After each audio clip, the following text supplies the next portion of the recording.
18 ते 55 वयोगटातील नागरिकांना मिळणार दर 5,000 रुपये. तर जाणून घेऊया सविस्तर माहिती. तत्पूर्वी चॅनलवर नवीन असाल तर चॅनलला सबस्क्राईब करा. भारतीय महिलांच्या सक्षमीकरणासाठी सरकार नेहमीच विविध योजना राबवत असते. अशातच एका महत्त्वाकांक्षी योजनेची घोषणा नुकतीच करण्यात आली आहे, जी 18 ते 25 वर्षे वयोगटातील विशिष्ट महिलांना आर्थिक सहाय्य देण्याचे उद्दिष्ट ठेवते. तर आजच्या व्हिडिओमध्ये आपण योजनेची सविस्तर माहिती जाणून घेऊया.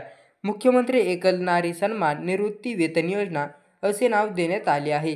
भारतात अनेक महिला अशा आहेत की ज्या विविध कारणांमुळे एकट्या राहतात किंवा कुटुंबाच्या आधाराशिवाय जगत आहेत. या महिलांमध्ये विधवा, घटस्फोटित आणि पररित्या महिलांचा समावेश होतो. अशा महिलांना आर्थिक स्थैर्य मिळावे म्हणून यांचे जीवनमान उंचावावे या उद्देशाने ही योजना आणण्यात आलेली आहे.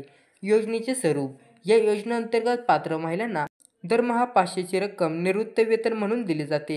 हे पेन्शन त्यांच्या बँक खात्यात थेट जमा केले जाते, ज्यामुळे पारदर्शकता आणि सुरक्षितता सुनिश्चित होते.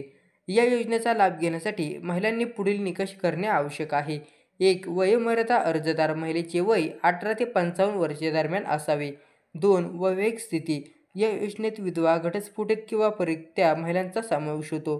3. रहिवास: अर्जदार महिला स्थानिक रहिवासी असणे आवश्यक आहे. 4. आर्थिक स्थिती: या योजनेचा लाभ घेण्यासाठी मुख्यत्वे आर्थिकदृष्ट्या दुर्बल महिलांसाठी आहे. आवश्यक कागदपत्रे: योजनेसाठी अर्ज करताना पुढील कागदपत्रे सादर करणे अनिवार्य आहे.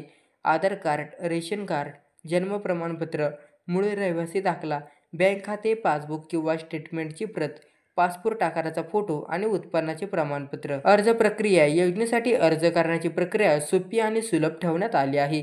इच्छुक महिलांनी पुढील पायऱ्या अनुसराव्यात.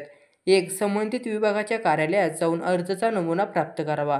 अर्ज काळजीपूर्वक भरावा आणि सर्व आवश्यक माहिती भरावी. सर्व आवश्यक कागदपत्रांच्या प्रती अर्जासोबत जोडाव्यात. पूर्ण भरलेला अर्ज आणि कागदपत्रे संबंधित अधिकाऱ्याकडे जमा करावीत. अर्जाची पावती घ्यावी आणि पुढील सूचनांसाठी संपर्कात राहावे.